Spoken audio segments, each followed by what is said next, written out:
Hey everyone, Sunnybell here. Today I'm starting a new series because Worlds is a month out and I want to make sure that I am playing as best as I can for it. So what I'm going to be doing is I'm going to be recording some matches. This is actually something that's really difficult for me is making myself record my own matches and watching them. And I'm going to be looking at them really carefully and seeing if there's anything I can do better. Basically, I'm going to be playing as if every game is a match that is worth a lot of money in Worlds.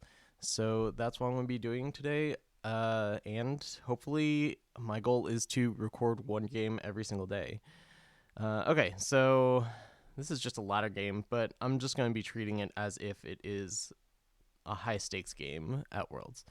I'm going to play it once through without saying anything, and then I will do some start and stop action to have some comments.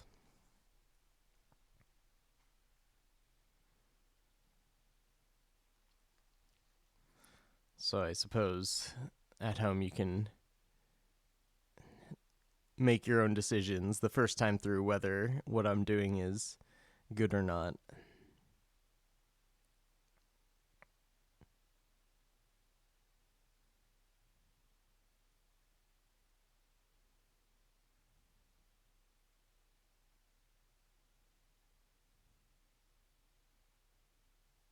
And yes, this is how slow I play. um, Apologies to any opponents who are impatient, but when I am trying to come up with the best line, I do take a very long time.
All right, so on the surface, a pretty sound thrashing, but let's see if I could have done anything better.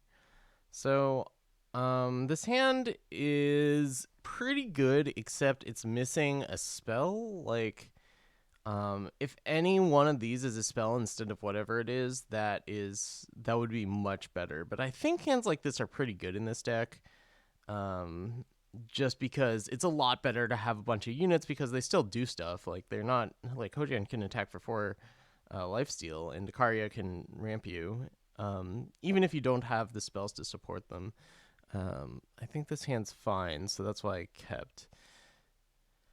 It was a pretty quick keep, but maybe I should have thought about it longer. I don't know. I keep hands like this because there are 18 spells in this build, and I like you need the unit. Like it's better to have a hand that is spell heavy, or sorry, that is unit heavy than spell heavy. Okay, first decision point. Do I just play the Justice Sigil and forgo one of my 2-drops? I think that's pretty bad. I don't really have a good way of curving out on the next turn. I all 3 of these plays, I'm obviously not playing the Huntress here. All 3 of these plays have a reason to do it, but and they all lose horribly to Blightmoth, but I think I'm pretty unconcerned about Blightmoth. If my opponent just Blightmoths my unit and spends their turn 3 doing that, I think I'm pretty happy with that. Considering that Hojan and Kira don't have a spell to accompany them in my hand, I'm just going to play Ikaria, and I think I stand behind this play. Just play the seat and play Ikaria. So step 1 was figuring out, no, I don't want to play the symbol. Step 2 is figure out which one of these do I want to play. Ikaria is the only one that I can really do anything with. And, yeah, I think I'm most okay. I also, like, yeah, obviously my opponent annihilates here. Like, that's something that could happen. So whatever I play, I'm basically just discarding it for the annihilate.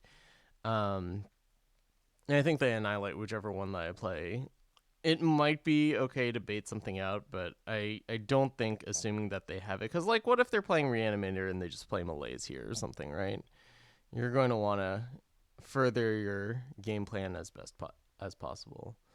All right. Obviously, I don't like seeing the Tokus here, but I'm prepared with the Huntress. Don't want to play the Huntress this turn. I think it's pretty straightforward. So my plan is I don't think there's any reason not to play the symbol there unless you're going to bluff something, but you can't get rid of the Tokus, so you can't really bluff anything. My plan is to play Hojan and then play Huntress after I get the Empower, so that I can kill a Tokus. And that actually might not be necessary. Like, my sequencing on the next turn might not be what I wanted because I have a 6/4 Huntress instead of just having a 2/1 Hojan. And I'm not actually 100% sure that the Huntress is more important because the Hojan can gain me life in case it's a race. But that decision happens next turn, and I think I did the right thing.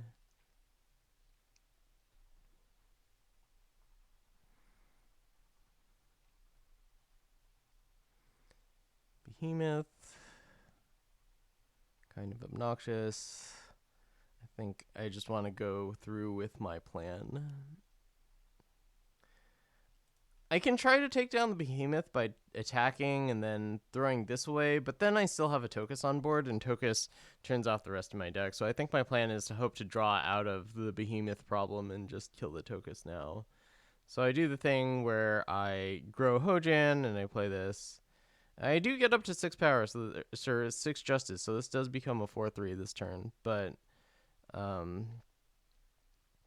don't think I can attack into this. Anyway, so I kill Tokus.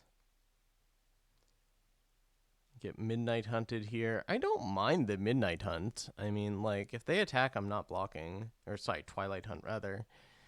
It's much better than if they play, like, a second Behemoth and Twilight Hunted. So, obviously, I don't like seeing this, but I'm like, okay, I just need a market access spell so I can attack and bring to justice this or pristine light it.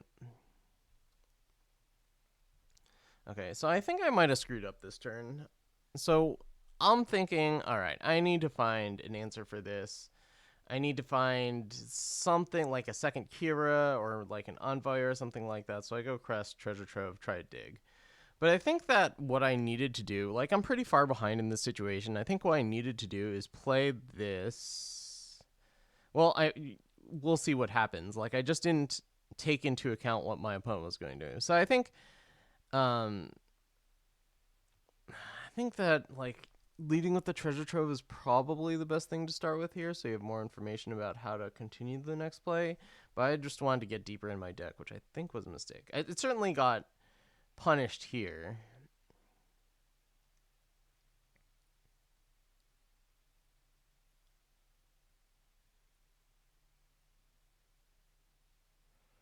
I'm not blocking this, so I was just like, okay, whatever. I'll attack, I'll hide my fast spell. But as we can see here, my opponent does Grodov Stranger and another Twilight Hunt, killing my Hojian.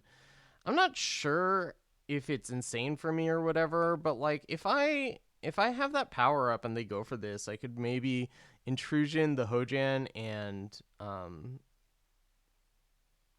the Evangel. And like yeah, I miss out on the scout, but maybe this turn is just so important that I have to have Silverblade uh intrusion up for it. Like you can also imagine a situation where they go for the Huntress or something and all of a sudden instead of losing my Huntress, I kill their unit and I block the attack or something like that. So I think this may have been wrong.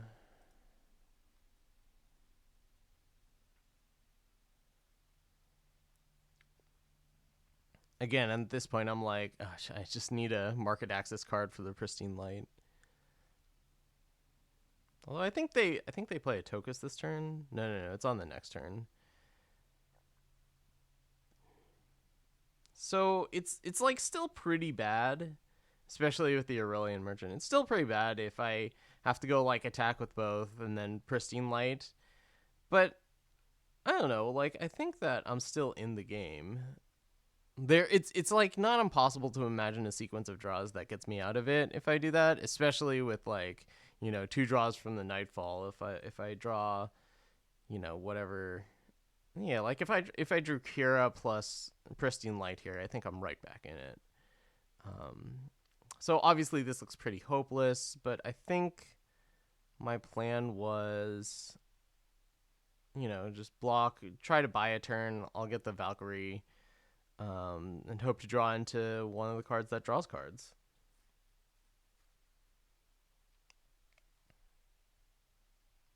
Oh, there's one decision that I didn't go over a little more. I think I was talking about something else that I think is pretty interesting. And once they play the Tokus, I'm just dead. Yep. Grodov's Burden. Yeah, it's pretty good. Okay, so this turn, I don't think I talked about this. Like, I can wait for playing the Kira, but again, I just don't think anyone's playing Blightmoth. I think that Blightmoth is pretty bad unless you're playing a deck that is clearly like going for the late game. So I mean, Worlds is going to be open decklist, so I'll know if they have Blightmoth or not, and I can be bold or careful about whether I run out my 2 drops. But I'm thinking of a situation like I play Kira, and then in 2 turns, um,